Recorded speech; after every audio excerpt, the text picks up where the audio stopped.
doing split pushing. You're right about that, I agree.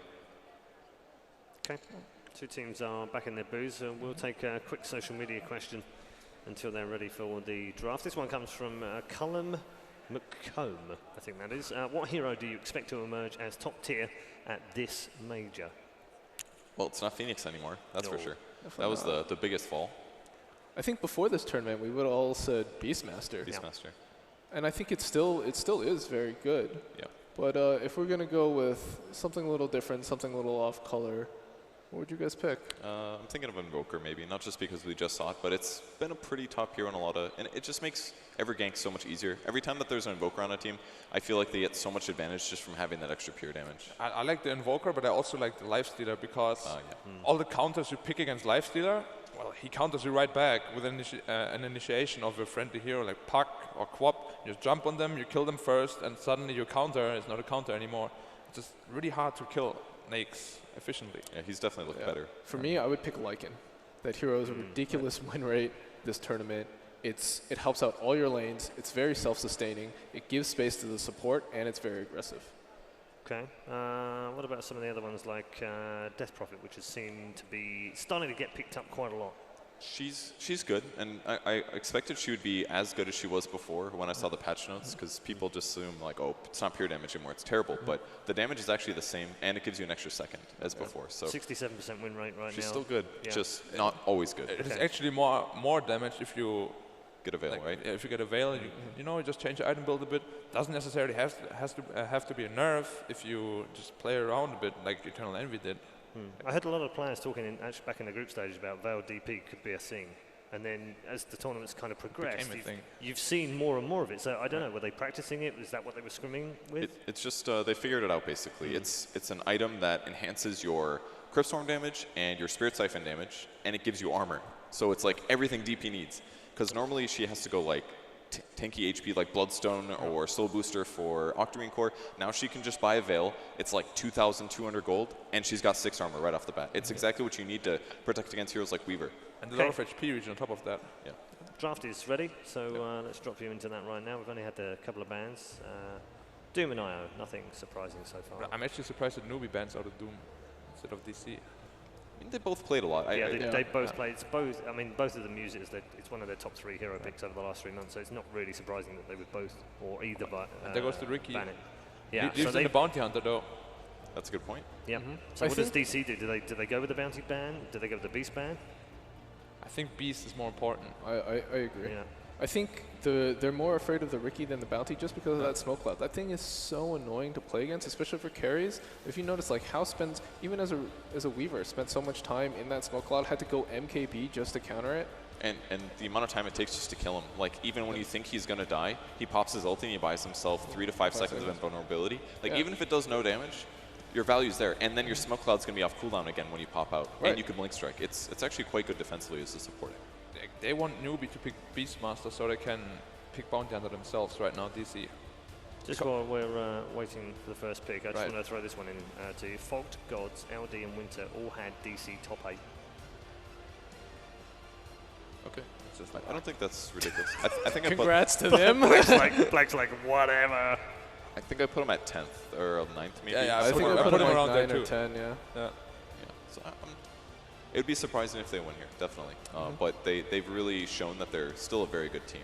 Oh yeah, they should be very proud of themselves right now. Absolutely. They've come a long way. And I wouldn't even necessarily say that. Like, they're kind of a newish team, you know? They haven't been around that long. It's just, I feel like everybody had doubts. That's it. Well, I mean, they've compare them. It's EG and Secret at the same time. This team formed at the same time. Yeah. Remember when they first formed? And they were losing to a lot of North American teams in the Vigor. They lost to Shazam a bunch of times. That's true. And they really struggled to find how to play together.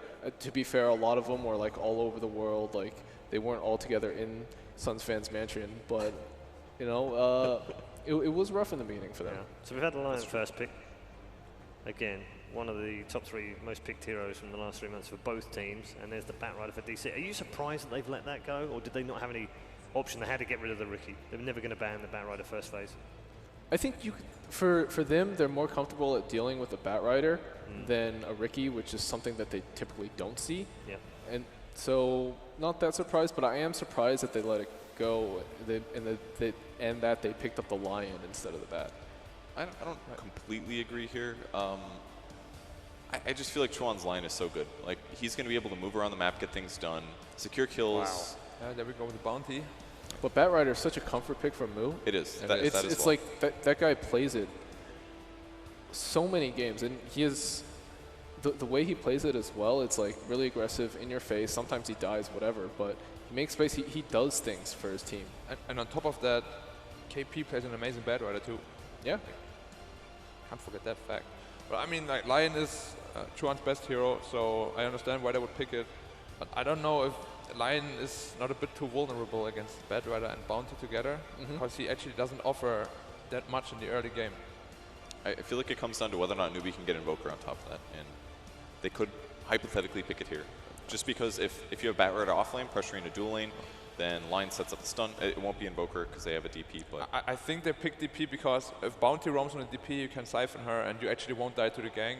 It's one of the stronger heroes against the Bounty roam, but I don't know. They definitely need to ban Invoker now. Newbee does. yeah, I agree. It'll be like last game if they don't. Yeah, because else Invoker will just free farm. You can't really prevent it, and it will be out of control again. Or you could do something like Death Prophet and let them have the Invoker, but also pick a support that can roam on the Invoker, like an Earth Spirit or something like That's that. a good point. The cool thing about DC's draft right now, though, is it's a cookie cutter of what they did last game that was very successful. They have a roaming Invis hero that provides some team fight help, and then Bat Rider, and then they can just keep going the way that they need to. Same as last game. If they do that, I mean, Bounty is different than Ricky, so it may not provide exactly what they need, but it should keep them in that comfort zone. So that's a big thing for DC going forward to Game 3. We see DC actually ban out the Earth Spirit. I like that a lot. They anticipate, hey, aggression in the middle lane. Yep. What's the other support that you would fit into that category, though? Ooh. Do you think Venge is very likely here since they're going to Bat Rider again? It's unreliable. They have to be really out of position for you to be able to go on the on them with Avenge. Like if the wave is on their hill, you're not going to kill them with Avenge. Definitely not. But yeah, they can't do both. They can't both protect mid while roaming, while also countering Bat Rider. Yeah, that's ridiculous. It looks like they're not really worried about any other support that can roam because they banned off their Nyx against the Bat Rider. And Newbee just says, you know what, I don't want to deal with this at all. We're just going to ban out the I like that ban. Did they get the Phoenix Perfect now ban. on DC's side? Bounty Phoenix is really greedy though. Yeah, that's really greedy. You have no disables on any support. Like your roaming is going to be... It's not going to be that good. Do you need disable when you've got Sunray, though? Yes, you do. You always need disable. I'm just kidding. You didn't want to hedge your bets on that one? No, I did not. That one was a joke. Don't need to hedge my bets on jokes. Okay. I'm still mad. Don't be. Do you want a hug later? Yeah, that'll help actually. I'll take that one. Off camera though. Well, you're not going to get it from me. I just don't want to ruin your tough guy image is all. I can do it. My hugs are good. Got positive feedback on those. Well, what are we going to get out of DC here?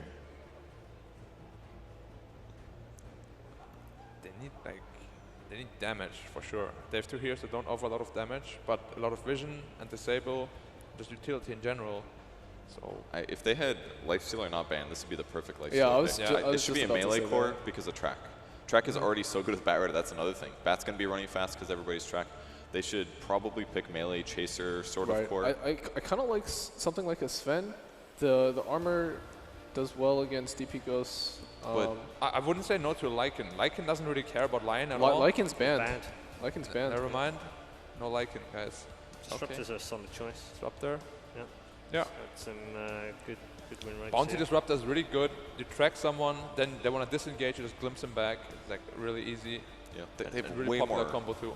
They have way more mobility than Newbee does. Right. Like it's not even close. Especially with Disruptor now, like you said. They can punish, they can escape, they can punish. If DP uses ult, they can probably get out in a lot of cases. Flame Break plus that mobility means. Yeah.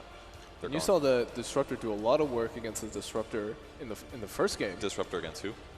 Disruptor against the Death Prophet, sorry. Death Prophet, yes. Yeah, it was the other way around. It's not your traditional sort of gank mid, but if he gets out of position and you run forward with a Death Prophet or you run forward with the Disruptor and maybe one other hero, you glimpse the Death Prophet back, Death Prophet can't fight against like 3 heroes. So. Let's say Bounty's level 2 has an AWP of Venom, you hit him once with a Jinada, there's no way Disruptor won't reach him. He will just be there, glimpse him back, and it's a free kill for 3 heroes. Yeah, we spoke a little. I think we had a question, didn't we, from the social media, where they were saying which heroes do you think will come to the fore. Disruptor wasn't necessarily one of those at the start of this tournament, but it's now the 4th most picked hero. Yeah, I would agree. We definitely forgot about him. He's definitely one of those ones that's just quietly come back into the meta. We've seen so many good Disruptor ults as well that change fights. If you notice, like the first game, Resolution tries to go on the Disruptor, and then he's just like, oh, hey, I'm silenced, and I'm in an ult. I can't do anything. And I'm kinetic dead. field, you're like, okay, I guess I'll just be stuck here for 5 seconds almost. It's great at zoning. It's great at punishing. It's got chase, lock. I think a lot of us have forgotten about it, but it used to be one of those it used to be a CIS support. It was really only the CIS teams that picked it a lot. But I think a lot of people here are realizing, yo, this is really good. Especially because of the increased amount of early support items. I think Disruptor is better. He's pretty item independent, but things like raindrops help offset his lack of stun, his lack of survivability. Windlace helps with mobility, chasing heroes down. There's like so many little things that help Disruptor have more impact early. But what do you think about the Phoenix though? I think Bounty, Bad Rider, and Disruptor are all very good against him. They can disable him or like cancel the Sunray from a very long distance, and that's essentially why you pick a support Phoenix.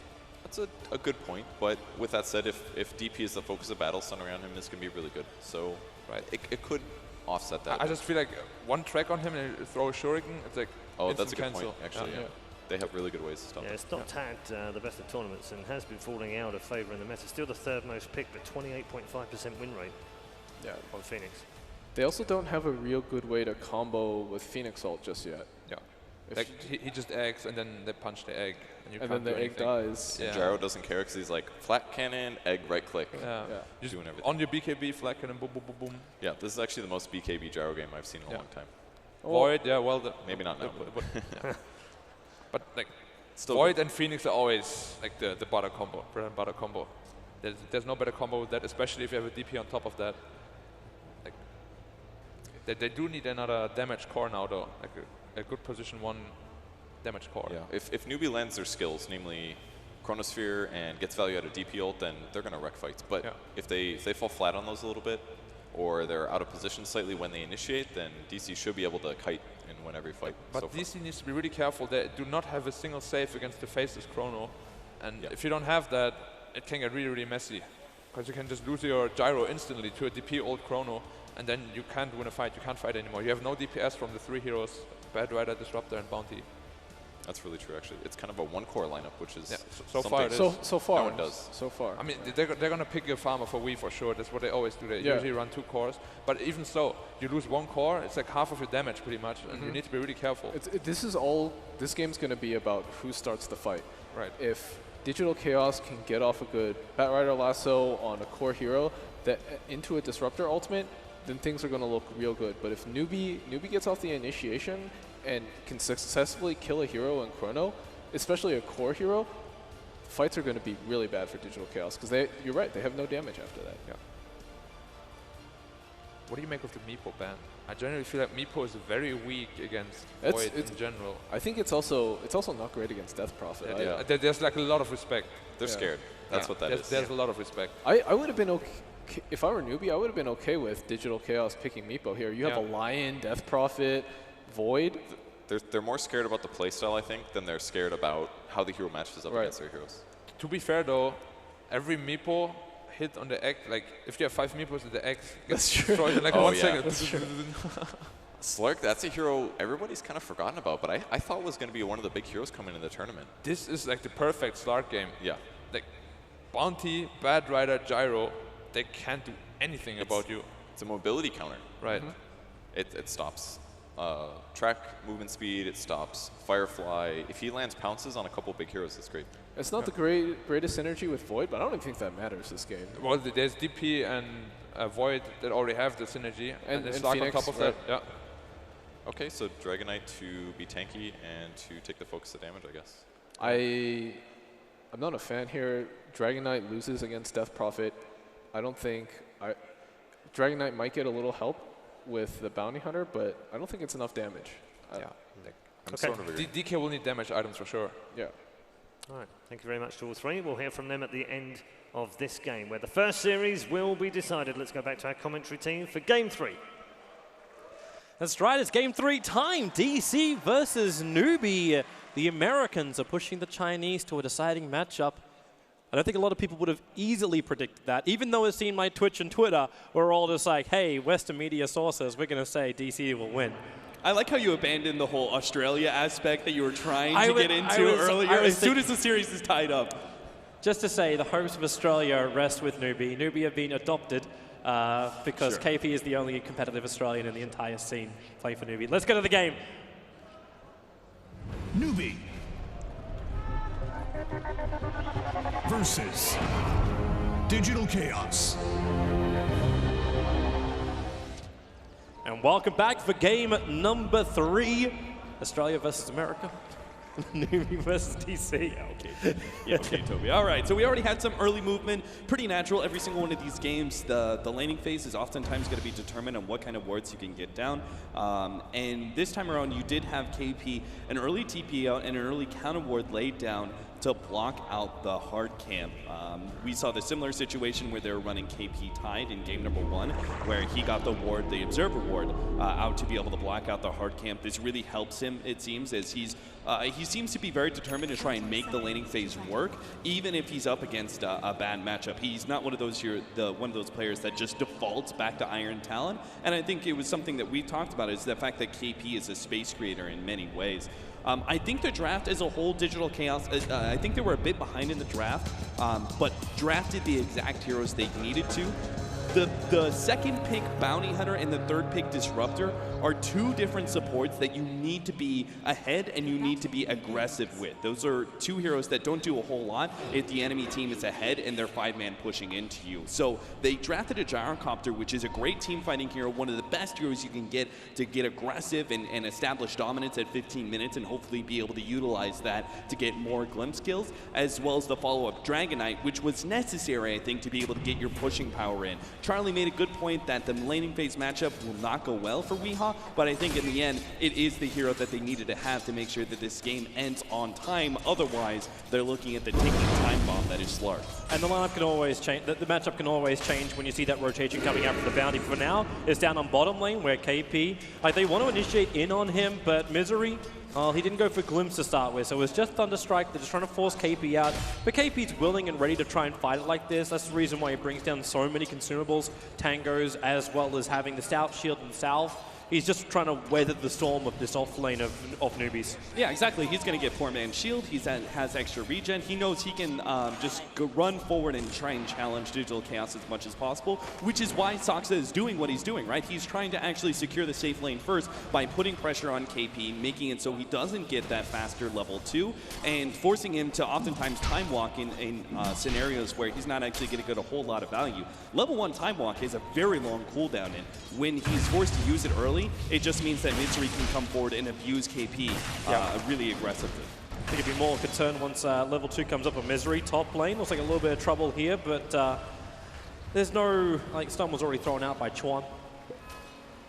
It's just that timing you get. Also, to see another hero with level 2 is having Kaka, that Phoenix of his.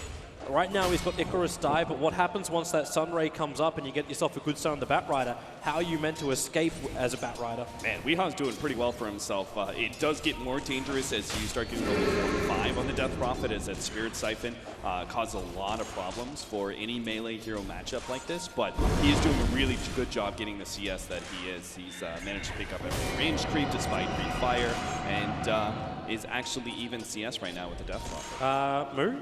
Sentry's down. That's one thing which Newbee definitely has improved on. You run, in both Game 2 and now here in Game 3, you have that Invis hero. So Ricky in Game 2 is now the Bounty Hunter in this third game. They had a Sentry on bottom lane, which got deep warded out, but it allowed KP to at least know when that rotation was coming, and they put the Observer Ward at the bottom river. So you understand the 2 points where the Bounty wants to rotate from. When he's out of Invis, they're able to see that movement and prepare for it. When he reaches the lane, the Sentry's already down, you're already feeling solid. even little things from Newbee supports are really impressive. Like even just now, Kaka used Sunray on the neutral camp to help clean through it faster. He made sure that the whole entire camp would die to maximize their experience from pulls, because they're not rotating and trying to put pressure on Weehaw, so they need to actually maximize what they're doing with the neutrals. Those little things are actually really impactful, especially when you're running up against a 4-position roamer like the Bounty Hunter, who's naturally going to fall behind in experience if he isn't actually able to obtain some kills or be a part of something big. They still need to address this stack of Moo, and I believe that's what Chuan should be trying to do.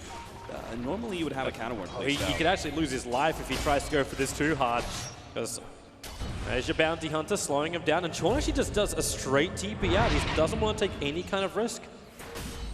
And this will actually allow for the stack to be completed by Moo.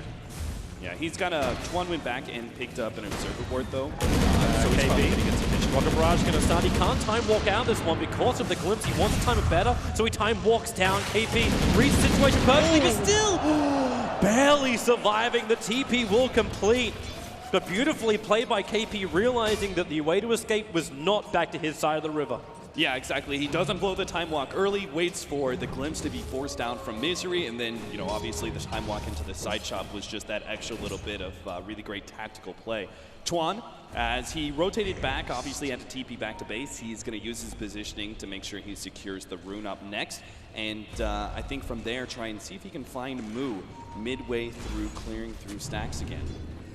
Oh, here he comes. In towards the middle lane. Starts with Chuan. Goes for the stun. Moo starts with the Spirit Siphons. Weehaw, he needs help. It's TPing in right now in the form of the Bounty Hunter. But Weehaw, how much life? The Sun Rays out from Kaka. He'll trigger the Dust, which actually reveals the Bounty Hunter. He can't get the kill over on the Phoenix, and now may lose his own life. The stun from Chuan will connect the tower to attack damage. Also doesn't do enough. They tag teamed it around their line, so Chuan and Kaka are so low. But the kills are kills, however. Goes to Phoenix, goes to Death Prophet, and that's first blood. Again, Chuan and Kaka with the team play around that tower. Both of them are probably 1 or maybe 2 shots away from getting hit by the tower and dying, and actually having an unfortunate trade-off there. But extremely well played. Good rotation there from Chuan, and being joined by Kaka actually really cinched that kill. The Sunray, obviously, that pure damage ripping through any strength heroes, particularly strength heroes that are overly reliant on armor. That pure damage of the Sunray is particularly effective. So you now have those 2 kills coming out. You've got what was already a favorable matchup for Move becoming a lot more favorable. How does this now work for DC? Are you delayed? Like, Weehaw is going to hit level 6 soon. Do you still feel strong enough that you could pop that ulti and try and harass down the mid? Or is this going to be a waste of an ultimate and try and use it somewhere else for a fight? Well, the part of the problem is that the Bounty Hunter as well as the Bat Rider aren't going to be able to rotate and do enough in this sort of game. Glimpse, bottom lane, they're going to drag us back, and KP, well actually, he's still got Time Walk. Yeah, he's always going to hold on to that. He'll never use it in an escape unless he's forced to after a Glimpse is used. Okay. So, the problem is going to be, I think the Gyrocopter is actually going to be resolution when he hits level 6 or 7. He's going to have to rotate around, right? Because we talked about establishing aggressive, and it'll also be able to buy space for the Disruptor to get his level 6 sooner. Weehaw may possibly actually just walk straight away safely. Moo was picking up the rune, so he wasn't around. Now the stun, Weehaw came back in again. The Sun Ray's going to turn on, and Weehaw, he is going to burn right now. Like an Englishman in the sun, he will die underneath the tier 1 tower. 3 hero kills now going the way of Newbee, and that's Moo with Exorcism. They're going to do a lot of damage to this tier 1. Yeah, these kind of supports are always free to rotate when you have a safe laner like Slark, because Bat Rider can't abuse him. In fact, if he gets this pounce, he might even get the kill.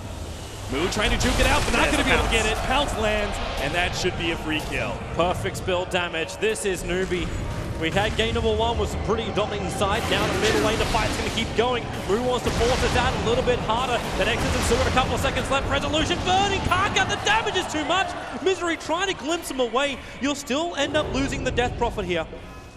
Yeah, but it cost them Gyrocopter. Not really worth it when Digital Chaos blow the Dragon Knight ults. Like, that was supposed to be their big play when they moved the Gyrocopter into a lane. It's supposed to be a 1 fight, but instead it turns into a trade. And that's just because a great read by Moo is the Death Prophet who turns and fights. He doesn't like the moment, just like when we were talking about before with the Faces Void in last game, game 2, where Moo turned and Chronosphered instead of trying to get out. That's the exact kind of play you need to do. When you get hit by that Thunderstrike, don't try and run, try and fight into it, because you're just inevitably going to give away a free kill anyway. So that play is actually what kind of makes that even trade-off. And they're not going to stop here, DC. They're bringing more and more numbers towards the mid. The Bounty's been sitting at the back lines, but here they go again, realizing the Weehawk can initiate on. Who now rotates over, looking for the kill over on Sean, but Sunray does so much until the glimpse pulls him far enough away. Weehawk gets back up the hill. Now the cooldown, it connects. You've already brought down the line thanks to Bat Rider, and with the damage up, they got enough going underneath the tower. Kako's gonna drop. You've got the support from DC. Moo is still burning inside the Firefly, but he wants the kill over on Moo. The Firefly will run out. So they get a revenge kill over on the Bat Rider, but DC trying to preempt that movement from Newbee. They had the more than enough numbers there. Yeah, exactly. It was like this general escalation of war that it always happens against Newbee. If you try and fight Newbee, they're going to bring 3 heroes to mid, and you've brought 2. Then they bring 4 heroes. Well, Digital Chaos are like, fine, we'll bring all 5 heroes to mid, make this a full-out war. And of course, Newbee are a little bit later as the Slark. Hao was having a lot of a fun time just free farming top lane, and he's not ready to really get active unless he's forced to. So he was a little bit later to the fight. Still went okay though, because they traded 2 supports for an offlaner. They keep the Bat Rider a little bit down, and that's important, right? Because Moo, the only reason he was able to have so much effect in the last game is, first of all, better map control from Digital Chaos, but also the fact that he was slow on picking up the drums, but once he had it, he almost immediately had a blink dagger because of a great team fight. If they can keep Moo locked into just the drums this time around, Newbee won't have to worry about that impact nearly as much. It's a little difficult when you use the resource of KP. KP actually had himself a triple stack of creeps on that bot lane and was using it to try and deny the wave up time and time again. And then you rotate the Bat Rider, the guy who is now a full level in front of KP, the man who didn't want to come to the fight because he was still looking for Chrono before he had any kind of major influence, and then he just flash farms up the stack. So the Bat Rider now just moves so much further ahead as far as comparison to the Faceless Void. And the reason that Digital Chaos they're essentially going into this mid lane fight at an inherent disadvantage because what Phoenix does. Phoenix, as like Sunray as a hero, essentially is able to sit back, throw down both a heal and a lot of damage at the same time, thanks to it piercing through these heroes. So it allows the mid lane fights to be really easy for Phoenix to execute. The problem is that the other option for Digital Chaos is going up to the top lane with their gyrocopter, and that's just naturally going to be a risky gank. Got a pounce, but he can't keep the fight going as he's out of range of the Central Ward, which was on the hillside. But DC will smoke up behind their tier 1 tower after that smoke from Newbee.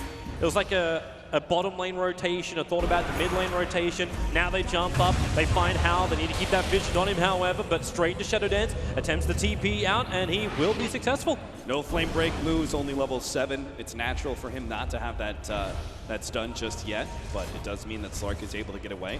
Moo should know, though, that he's going to get wrapped around on this mid lane tower, and I think he's just trying to position himself. Yeah, hard right.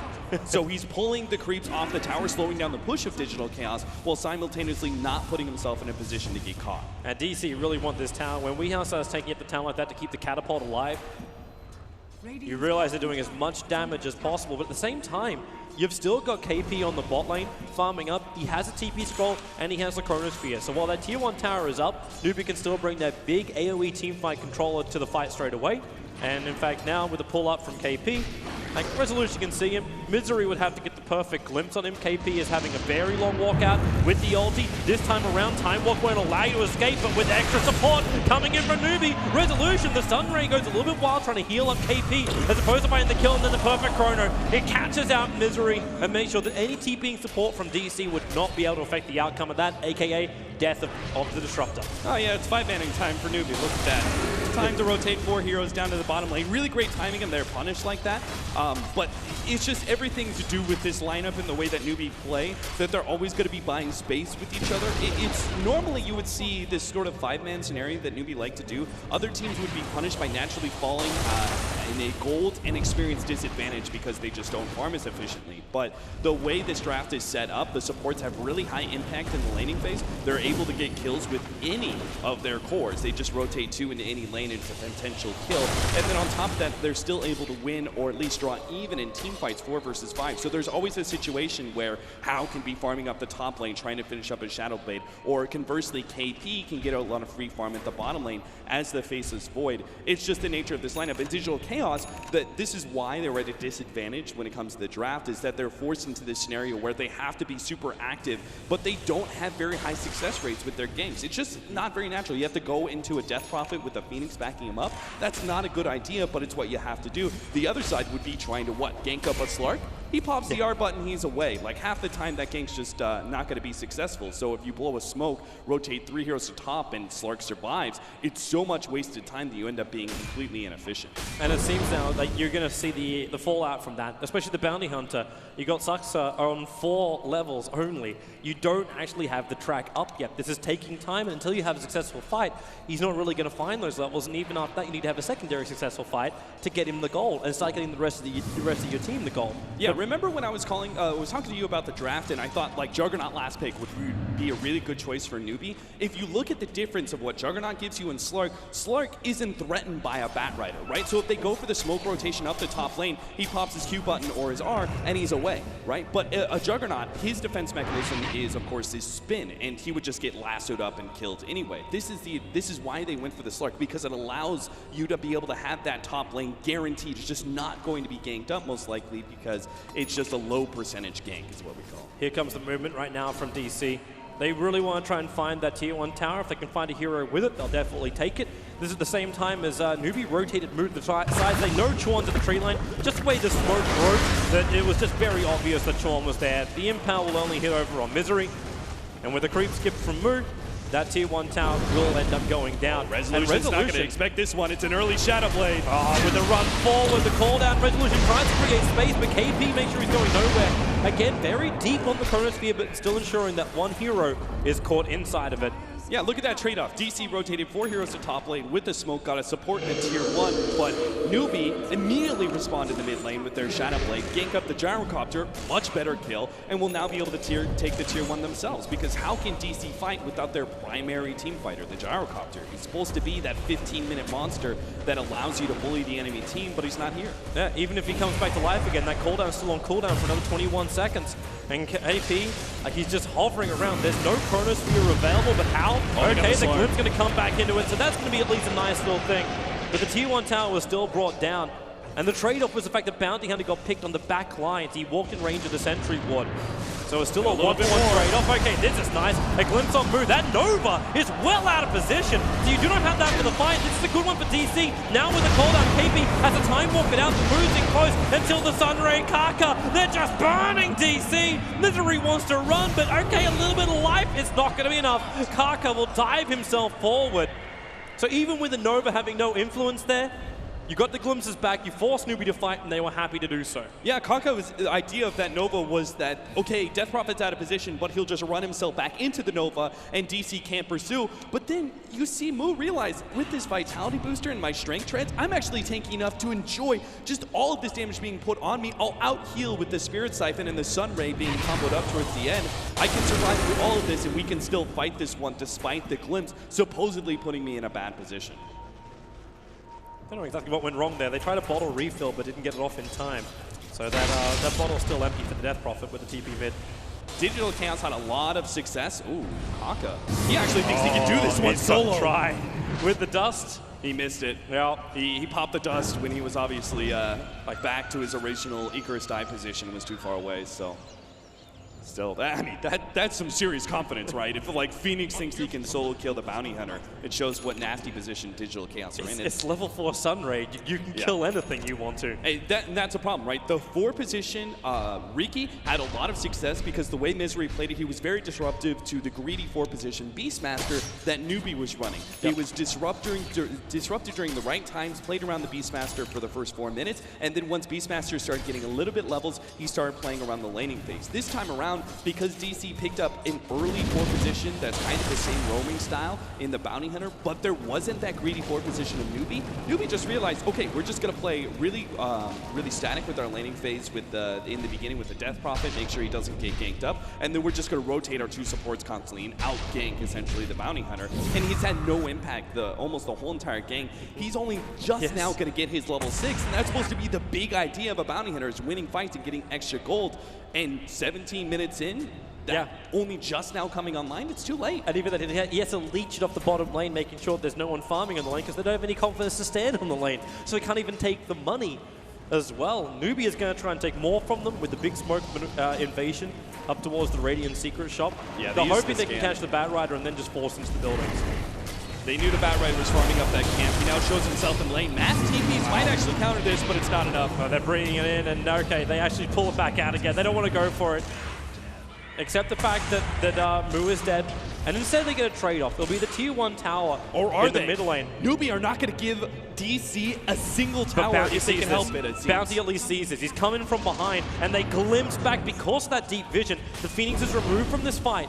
You have Faceless Void available with Chronosphere, and with a finger stun, they're already killing off Misery. So you're taking a huge controlling hero from DC. They want to get a revenge onto the Lion. Chorn will trigger off the dust, but there's no one to really follow up, but everyone's rotated, and it's KP. They catch out Weeha in that top river, and even a double damage from Hal, just to make this fight even better for him. Weeha, TP out won't happen. The Yules will end up canceling him. Taka, they're on the front line. Say goodbye to Weeha.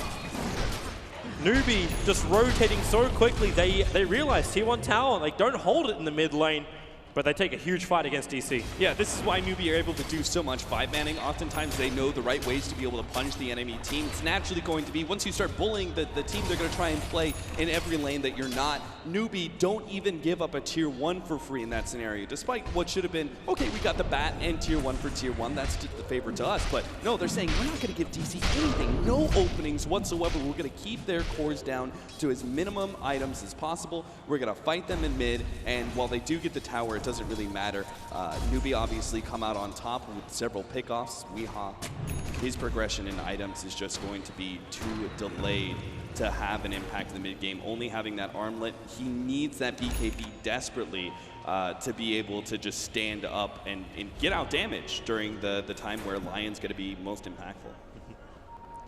I'm trying to keep my eyes a little bit closer over on this bounty hunter.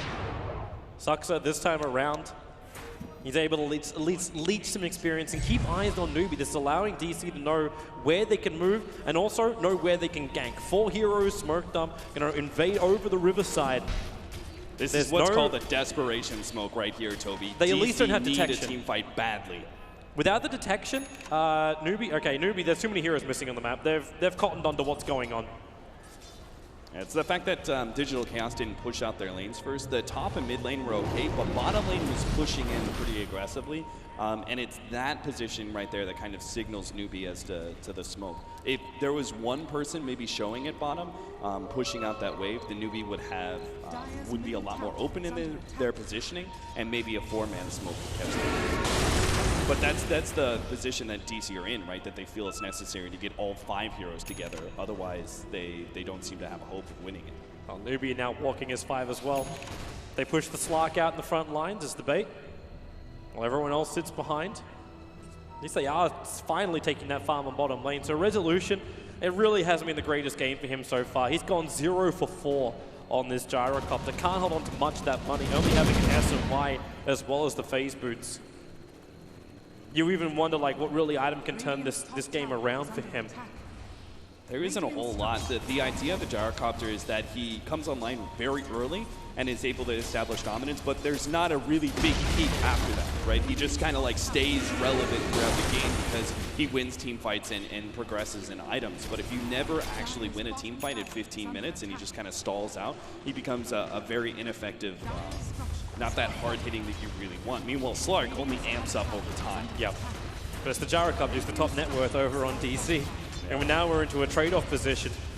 It took Newbee 3 hits from a slide to kill off that tier 1 tower. It's already chipped down pretty hard. So DC, and the time it takes them to kill off just that tier 1 tower on bottom lane, the tier 2 tower and the tier 1 tower being claimed by Newbee, and they can keep going. All ultis are up from Newbee, so we're 21.5 minutes in, and Newbee are all ready to come up to the high ground to look at the tier 3 tower. Even if they don't go all the way up, it's just to force DC back to their base and to stop that bigger trade-off going the way of DC, aka damage to tier 2 on bottom. Yeah, I think we've seen this progression in the last 6 months where teams no longer try and, when they're in a superior position like that, right, where you're pushing tier 2 and the enemy is pushing in tier 1, you always keep going instead of trying to back out and defend your tier 2 because you're not set up to be able to defend. And because of that, Digital Chaos could actually be able to get the right kind of initiation or opening to be able to win a team fight. So instead, you force the enemy team to come to you. You're in the superior position, you keep pushing, even if it means just poking at the tier 3, force the enemy to TP back into your play, and that allows you to also hold map control as well.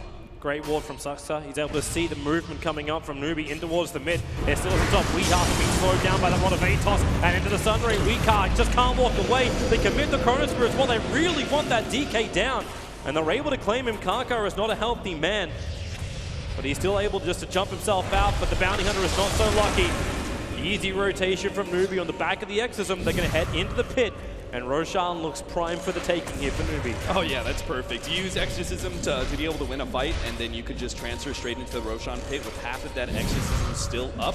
This should be a free Aegis, and Newbee can continue to fight at this point. They don't have to wait, like farm up at all and try and finish up with Scotty. They could do that, right? They could naturally just let this game stall out, and the Slark will out-carry the Gyrocopter in a 1-to-1, and everything else of Newbee actually scales really well over Digital Chaos as well. But with this Aegis, this now means that Newbee can be super aggressive. They don't need to try and spend time farming it all. They can just let Hao be on the front lines, and even if he only has 2k HP, you know, times that by 2, Digital Chaos don't really have a hope of being able to get more than one hero kill in a team fight. I don't fully understand exactly what DC are trying to achieve here in the mid.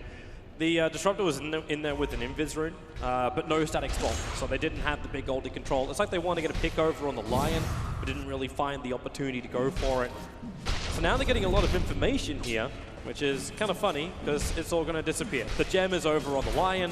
Now all of DC's aggressive wards, and also the fear for the Bounty Hunter that he goes anywhere near gem vision just skyrockets. Yeah, remember how much information Misery was getting in that last game? An early gem being picked up by Chuan is going to make sure that Digital Chaos stay behind. Well, at least they might be able to snipe a courier out if, nope, he can't even reach the courier in time. That had a blink dagger on it as well, so that would have been a really worthwhile courier to kill. He still wants it. He still wants it. Okay. Nope. No. Yep. No. Yep. Okay. Died at neutrals. That's not. You can't deny a courier that way. Okay. Hello, Bounty Hunter. Why do I feel like we literally just watched fate? This is getting worse and worse over time. The Bounty Hunter. This is why I'm not a big fan of it in the first 1-2 pickups. That all you have to do is just counter his lane phase and then play a lot of 5-man. And Bounty Hunter is super ineffective in team fights when he's lacking any gold from track kills. So if you're never able to get that spiral rolling and get there with the connect, that is usually supposed to be the advantage of a Bounty Hunter pickup because he gets track kills. You don't have that. You don't really have any team fight presence. The 5-manning is always going to be stronger from Newbee, and they'll be able to bully down towers as well thanks to a Death Prophet pick. Hao's ready to go on bottom lane. He's already got the Silver Edge available, so Resolution, he'll let the call down go, but it's going to be minimal damage, and he can't well, he actually can TP out and doesn't feel confident enough to do it now. Okay, KP, you have to commit Chrono. Resolution's going to get out. They didn't just lock him down with Chrono. They thought they had enough to do it without burning their big ultimate, and that allows the escape of Resolution. Oh, but Soxa, he's going to be found again. Chuan manages to grab him with the gem, just needs a little bit more mana, and then takes him out with a finger. A little too easy with Chuan. There's a reason why this hero is banned time and time again up against Newbee. And this is one of the fun heroes I always love watching Newbee pick up. It's the hero that can get solo pickoffs wherever he goes. It's just Chuan outplaying everyone that he finds. Now the smoke up, Newbee. Instead of just going for the 5-man into the tier 2, which is exactly what Digital Chaos are going to expect, right? They're going to expect there are 4 heroes sitting behind the Slark while he's pressuring tier 2. They're going to quickly wrap around into mid and catch Digital Chaos unsuspecting. The smoke's going to break. Disruptor walked in just close enough for it. What they don't realize is just how many heroes are behind him. KP now right behind Resolution. He's got the Chrono. This time he commits it just on the edge of it. And Resolution, his days are over. No way to get out of that one. He lets the cooldown go just for good measure. And the advantage of that is, obviously, if you get the pick, Ao can still take the tier 2 because of the space you bought him. Yeah, bottom lane. There goes your tier 2. How it only feels like a couple of minutes ago we picked up that Silver Edge. He's already sitting at 2.9k gold over on that Slark. Yeah, time to trade out that Ring of Aquila for a Scotty in all due time. Maybe. If he's really worried about it, he could get BKB versus the Disruptor, Glimpse, and Static Storm, which is obviously DC's biggest counter to him. But oh, he found a different one. He found a Bounty Hunter. And with the Dire Pack damage, only just enough. Okay, no, it wasn't. I was thinking with one charge, he had just enough life to survive. And now the Glimpse going to drag Hal back, but pounces straight out of the field. his Aegis times out in 1 minute. So even if DC wanted to initiate on that, all they would have done is burn the Aegis of the Immortal. The last outer tower for Digital Chaos is going to be taken without a fight. I think DC have to try and force this. There are two options. You either take this fight now around the tier 2, or you YOLO it for Roshan. Well, your only option then is to jump in with Muth. He has to get that lasso off. It's just not going to happen. But you have to wait for Hal's Aegis to also time out, which is another now 20-25 seconds until it's gone. Okay, Digital Chaos have to, there are like so many, like the list of, if you want to look at like how is Digital Chaos going to win this game, there is a laundry list of things to do. They have to wait till Roshan is up, get the right smoke, 5-man into the Roshan pit, win that team fight, take the Aegis into their own hands, win several more team fights just to be able to establish map control and item flow, and then start threatening high ground as soon as possible, because again, there is still the threat of late game for Newbee. Sounds like a walk in the park. You make it sound so easy, bro. Well, we've seen bigger comebacks in this tournament alone with MVP up against Liquid. But oh boy. That took MVP turning around their play. Like they didn't play the first 10-15 minutes of that game all too spectacularly, and then they played near perfect after that point. We haven't seen anything like that from Digital Chaos yet. No. They need everything to work, from being 16K in both cold and experience behind. Now they 5-man smoke and try and find something against Newbee.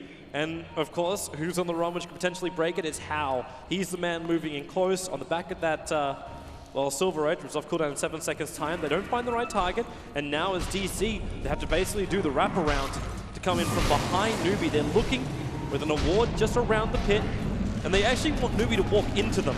The funny thing is, Newbee doesn't have a ward here. They have no idea the Digital Chaos is sitting here waiting until Slark just, oh, okay, yeah, well, now they know. Now they know. He walked to the cliffside. They realize that DC is behind him. They bring all 5 heroes down, and they ping that bottom racks. Yeah, the Shadow Dance losing its passive. Slark immediately back where he came from. And, Newbee now know exactly what Digital Chaos was planning. Full wraparound like that. They push down the bottom lane just a little bit more, knowing that DC have given up on that attempt at a team fight and will be forced to defend. DC now have to reveal themselves. But of course, with this, we start the countdown again. Just 1 minute and 20 seconds until Roshan could go down, and they already read the ward positioning. So that Observer ward, which DC needed to know when Newbee went into the pit to get that good timing on the smoke, it just goes away. They currently, as far as like Observer wards go on the map, I don't see, actually, is there any wards? Doesn't really matter when you also find that kill. Hal making it look way too easy. Again, Hal securing his lead, picking up the BKB. There's nothing that can stop him. He should always be able to Shadow Dance off any lasso attempt at initiation, and now he can BKB off the Static Storm Kinetic Field combos. So all that's left, like DC, blind smoke, while Newbee are trying Roshan. Yeah. They have to it's just luck. That's all it is. Because of the Roshan timer, there's such a large gap, and Newbee can do it relatively quickly too. They have no vision, they have no idea. They're just gonna have to go, okay, I hope Roshan is up right now and Newbee are doing it inside the pit, and they have bad positioning. Let's go for the fight. It's so cruel as well. The last 2 walls that DC have put down, they don't even last 30 seconds until Newbee just like, I'm fairly certain I know where they're looking. They take out the Observer wall, just watching over the Radiant Agents. They took out that one before in front of the Roche pit. Like, Newbee just control this map, and they are slowly sieging out DC. They don't have supplies for 2 years. They've got nothing right now. They have to look towards Roshan. 1 minute and 15 seconds is on the clock right now before he's up. This is the play for DC. But they know that Roshan could already be up, so they're already coming out. The creep waves are at least far enough outside the base that Newbee might be thinking, hey, they're not going to be there. But okay, yeah, bomb. The scan flag's red. Newbee no, and Newbee will prepare. Yeah, how? He's going to sit on the front lines. He's going to pop that smoke, I think. Oh, they haven't done it yet. Oh, Slark, Silver Edge, they move all the way in towards the pit. The Shiva's guard's out. Yeah, now the smoke, now it breaks, and there is a 3-man photo catching him out. They see Weehar inside the pit. The Ravage remains from Sean, hitting them all. This is DC, 1 foot in the grave, and they're about to be buried by Newbee inside the pit. Weehar's going to burn down as well, and this will leave the last man standing. Resolution, he is on the wrong side of the river, and he's gone. It's GG, it's a team wipe. Newbee will advance 2-1 against DC, but still massive props to DC. They took a game off Newbee. I mean, that by itself was impressive. It shows the promise of Digital Chaos, but Newbee as a whole very clearly the dominant team here. Game 1 and Game 3, super one-sided, so much so that one team fight, not even a push or anything like that, is what forces DC to call it in both of those 2 games. So Newbee, again, still look like the strongest team in the tournament. A little bit of weakness there in game number 2. I think they did make some mistakes. DC were able to capitalize off of that one pretty damn well. I think the story for walking away from this tournament is really that DC, when they have the right draft and they hit the right kind of like flow, they look really good. They actually look like a team that can be like a top 4 finisher. But otherwise, Newbee, hey, 90% of the time, they're going to look like the better team, right? Yeah, they looked amazing. It was the interference that screwed them around in game number 2, Newbee, and maybe that is really the thing. It's still fantastic games from both teams. Newbee looking great. Red, how'd you feel about the game? Thank you very much. Toby, one of Capitalist there with the opening series of the day. DC not down, well, they're down, but not out, because, of course, they will drop down to the lower bracket. Newbee continue to march on. Let's find out from our panel what their thoughts were. They finally lost a game. That's the first thing we should say, because they were 20-0 coming into this in the entire Manila Major, including the qualifiers. They're now 22-1. It's an incredible record, Charlie. Can they go all the way? They're my favorite to win, so yeah, I think so. I mean, honestly, at this point, I'm just glad I don't have to build a shrine to Suns fan. Yeah, I thought you might have a bit of relief, because it looked a bit shaky there in game 2, but in game 3, that was a very dominant performance. That's what we're used to seeing from them. It was, but I want to give a lot of credit to DC. They are one of the few teams to be able to take a game off Newbee, and it was a flash of what their potential is. They stick together a little longer, they play more together, and I think, they develop some more cohesion and a better idea of how they want to play together, and I think they'll go very far. Okay. I'm very impressed by it. Is it too early, Kevin, to talk about TI invites for DC and whether they're in the mix for being considered? I think they're definitely considered at this point. Definitely considered, but still I would say too early to say anything definitive. Yeah, I would agree. I agree with what you said, Charlie. It really showed their potential a lot in this best of 3. I would say they beat themselves more than Newbee beat them in this best of 3 as well. Game 1, I think they definitely could have won. Game 3, I definitely think they could have won. But I think the crucial thing was the Dragonite pick. The Invoker was banned. The matchups that are favorable against DP were not there. And they were forced to overreact to the roaming that was coming out of Newbee's side. And it just kind of threw off their whole game, and they were constantly on the back foot. I agree. All right, we're done. All right. Okay, right. That's it then. Let's go home. Black, what were your thoughts on Newbee's performance? Okay, obviously, what we spoke about before that as well.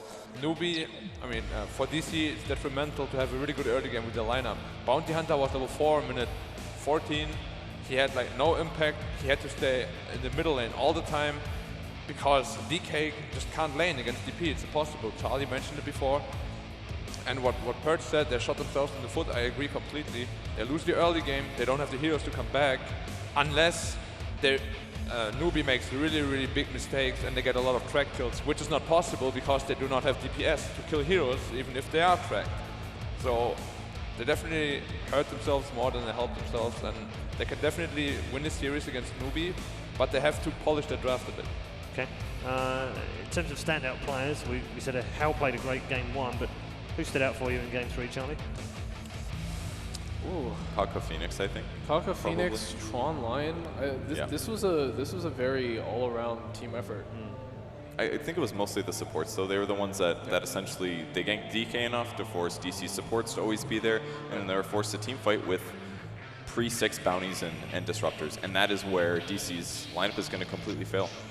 I like KP a lot too. He didn't die. He had really good chronos.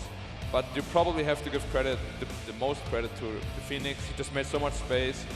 So the DC support had to rotate away. Void just free farm, got back into the game because of that. So yeah, Kaka's definitely an MVP for me. They did play well, but the game was over already. The game really was won by shutting down the Dragonite and making sure that DP was way ahead. So. Okay. In terms of their impenetrable force, it has now been breached a little bit by DC winning that middle game. What information does that give to the other teams in the competition that are going to look at how do they beat Newbee? Yeah, I mean, there's not a lot of data to go off because they don't lose very much, but this is a blip on the radar. They do have weaknesses. Sometimes their drafts aren't perfect. Sometimes there is a way to play against them, but I wouldn't necessarily look at all these losses and be like, let's emulate that. You have to find a way to adapt that to your own play style and make it work for your own team. What I also think is important, you can also see from the other side, maybe it's a wake-up call to Newbee, maybe they got a bit convenient, and now they're like, oh, we can actually be beaten. Well, let's try a bit harder. And maybe DC just made it so much harder for every other team in the tournament because they actually took a map of them. Yeah, I mean, we talked about complacency a little bit at Epicenter as well, because they were on that huge run of, I think it was 21-0 at the time. They went all the way to 29-0. They themselves, I think they even tweeted about the fact that they felt an enormous amount of pressure on this whole, it's the magic run and they want it to end, and they were happier when it ended because it meant they could focus on the matches themselves. Because then every game matters. Even if you play against a worse team, you say, I have to win every game. Even if it's a best of 3, they're like, I have to win every game. With that said, though, I think teams looking at Newbee has that pressure relieved because they saw DC almost beat them. And DC is looking like a pretty good team, but Newbee did not look the same that set as they have other sets where they were constantly on top of everything. They didn't play perfectly all the time. They looked vulnerable. So Newbee's going to maybe have some more confidence here because they don't have to worry about that same kind of thing winning every game. But I think Phoenix looking at this is going to be really pleased, saying like, oh man, DC almost beat Newbee. We can definitely outplay them just by playing super aggressive. Are OG going to be looking at that the same way? Yeah, I mean, OG, Liquid, as Phoenix, well. They're all going to be those thinking it, right? Yeah, okay. We're going to be moving on to our next game in the quarterfinals of the upper bracket after the break, of course. And I just want to kind of allude to this because it links into the Newbee story. So it's LGD versus Fnatic. Do you think that's actually a really nice draw for Newbee on the bottom? They almost don't mind who they play? I don't think so. I think both those teams are pretty scary, actually. Yeah, I would actually say almost every team in the upper bracket is pretty scary. Yeah. On one side you have MVP Phoenix, on the other you have the winner of Fnatic LGD, and Newbee have said themselves like they don't like playing against LGD. All the Chinese teams here have been. They've all said they've been playing absolutely incredibly yeah. during the practice. Now we're going to get more thoughts from all three of you in just a moment, but let's go down to the main stage where Sir Action Slacks is with the MVP of Game 3, Chuan. Well, you beat DC. Well, whoop-de-doo. You just beat everybody, don't you? Good for you, Chuan. Great stuff. Now, I'm just kidding. 21-game win in a row here at the Major. Incredible stuff. You guys got to give it up for Newbee. Woo! The unstoppable Dota team. Can you do us a favor as a Dota community? And please, just tell us, how do we beat you? Please tell us how we beat Newbee. 这位主持人好生气，因为他是 DC 的替补。然后他想问一下，你们21连胜之后有什么办法能击败 Newbee？ 他上就行了。 Coming from Master Chuan himself, if you go up and play. Oh man. Well, you're right, and that's why DC never used me. Okay, anyway, another question for you. You and Kaka are having a really good synergy lately, and I wanted to ask you, do you ever think it will be as good as back when you played with Faith? Is there a possibility for that? 你和卡卡感觉默契很足，你觉得有没有机会，就是相比起你跟小明的那样的默契呢？还是差一点吧，因为我跟小明还是比较久的，然后希望会越来越好吧，跟卡卡。It still lacks a little because I've been with Faith for forever, but we'll keep working on it. All right, sounds good. Now, you've been on a lot of teams, a couple of variations of Newbee. You were on IG. How do all those squads compare to this Newbee? Because this Newbee seems like nothing can stop them. 就是你也是一位很有经验的选手，也带过很多队伍。你觉得其他你带过的队伍跟这支Newbee比有什么区别？因为你们现在看上去是无可阻挡了。比较有冲劲吧，然后比较想赢，然后队友之间的就是说队友的失误也不会生气，不会反驳，跟以前的队友不一样吧。We have the drive to win, and we have a lot of passion. Compared to other teams, whenever someone makes a mistake, we never blame that person, and I think that's the biggest difference. All right. So does that mean that this team is good enough to win the entire event here at Manila? Of course. All right, well, you heard it here from this man. Sounds great. And we'll see what our analysts have to say. Sending it back to the panel. Thanks very much, Sir Action Slacks there with Chuan. And, of course, nice little bit of English from him at the end as well. Of course they're going to win them in a major, he says. Is that confidence well-founded, Charlie? They've proved it, haven't they? Oh, absolutely. They look amazing, and you have to be confident. If you're not confident, if you don't believe you're going to win, you won't. what I want to say, just from what I gathered from this interview, Chuan was always known for, being a bad teammate, bad mouthing his teammates and stuff. He just said they're not doing that at all anymore. Maybe he really changed, and I think that was the only thing holding him back from being one of the best players in the whole world, if not the best. And I don't know, if they really change that, then I completely believe that they can win this easily. Yeah, we pointed out, and we've spoken about it in previous tournaments, about the synergy between the supports. Do you think it's really come together, and maybe that's the foundation that they can build from?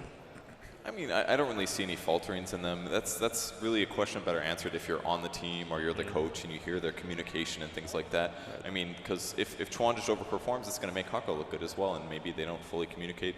Those are very subtle things that are sometimes hard to see just from watching the game. Yeah. Okay, we're going to be back very shortly with a brand new panel because it's time to move on. We're going into our last game in the upper bracket. Next up, it's LGD versus Fnatic.